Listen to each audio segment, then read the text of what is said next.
ప్రభుత్వ ఉద్యోగులకు కేంద్ర ప్రభుత్వం బంపర్ ఆఫర్ ప్రకటించింది. ఉద్యోగులకు 3% డిఏ పెంచుతూ దసరా దీపావళి శుభవార్తను అందించింది. నేడు ప్రధాని మోడీ అధ్యక్షతన జరిగిన కేంద్ర కేబినెట్లో ఉద్యోగుల డిఏ పెంపుతో పాటు 14 రకాల పంటలకు కనీస మద్దతు ధర ఇస్తున్నట్టు నిర్ణయం తీసుకుంది. ఇక మేడిగడ్డ, అన్నారం, సుందిల బ్యారేజీలకు రిపేర్ చేయించాలని తెలంగాణ ప్రభుత్వం కీలక నిర్ణయం తీసుకుంది. ఎన్డీఎస్ఏ నివేదిక ఆధారంగా బ్యారేజీల పునరుద్ధరణ పనులు చేపడుతున్నట్టు తెలుపుతూ రిపేర్లపై ఏజెన్సీల నుంచి ఆహ్వానం కోరింది. సినీ పైరసీ ముఠ ఐబొమ్మపై ఫోకస్ చేశామని ఇటీవల హైదరాబాద్ కమిషనర్ సిపి ఆనంద్ చేసిన ప్రకటనపై ఐబొమ్మ వెబ్సైట్ స్పందించింది. మాపై ఫోకస్ చేస్తే మా తడాక ఏంటో చూపిస్తామని వార్నింగ్ ఇస్తూ ఓ లేఖను విడుదల చేసింది. పోలీసులు తమపై దృష్టి పెడితే తాము ఎక్కడ ఫోకస్ చేయాలో బాగా తెలుసని బాంబు పేల్చింది.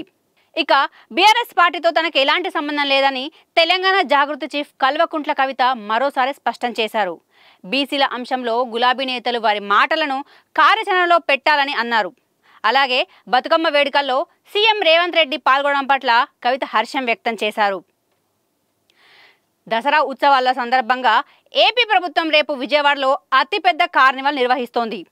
ఈ carnival Guinness book of world రికార్డ్స్లో చోటు దక్కేలా 3000 మంది కళాకారులతో ప్రదర్శనలు నిర్వహిస్తున్నారు. ఈ బిగ్ ఈవెంట్కి CM Chandrababu Naidu, deputy CM Pawan Kalyan హాజరు కానున్నారు. ఇక ఏపీలో పింఛన్దారులకు పింఛన్ల పంపిణీ కార్యక్రమాన్ని ఒక పండుగలా నిర్వహిస్తోంది కూటమి ప్రభుత్వం. బుధవారం మధ్యాహ్నానికి 88.67% పింఛన్ల పంపిణీ కార్యక్రమం కూడా పూర్తయింది. ఏఐసీసీ అధ్యక్షుడు మల్లికార్జున ఖర్గే అనారోగ్యానికి గురయ్యారు. జ్వరం, ఊపిరి తీసుకోవడంలో ఇబ్బందులు రావడంతో ఆయన్ని బెంగళూరులోని ఆసుపత్రిలో చేర్పించారు కుటుంబ సభ్యులు. ప్రస్తుతం ఆయన ఆరోగ్య నిలకడగానే ఉందని వైద్యులు తెలిపారు. ఇక వడ్డీ రేట్లలో ఎలాంటి మార్పు ఉండబోదని బుధవారం ఆర్బీఐ ప్రకటించింది. ఈ ఏడాది రెండో త్రైమాసికంలో కూడా రెపో రేట్ 5.5 వద్దే ఉంటుందని తెలిపింది. ఛత్తీస్గఢ్ అడవుల్లో మావోయిస్టులకు చెందిన భారీ డంపును స్వాధీనం చేసుకున్నారు పోలీసులు. ఆపరేషన్ కగార్లో భాగంగా చేస్తున్న తనిఖీల్లో భారీగా ఆయుధాలు, మందుగుండి సామాగ్రి ఉన్న భారీ డంప్ లభ్యమైందని బీజాపూర్ పోలీసులు తెలిపారు. అమెరికాలో మరో సంచలన పరిణామం చోటు చేసుకుంది. బడ్జెట్కు ఆమోదం తెలపకపోవడంతో అమెరికా ప్రభుత్వం షట్డౌన్ అయింది. దాదాపు 50,000 మంది ఉద్యోగులు విధులకు దూరం కాగా అమెరికా వ్యాప్తంగా ఎక్కడికక్కడ అన్ని రకాల సేవలు నిలిచిపోయి తీవ్ర గందరగోళం నెలకొంది.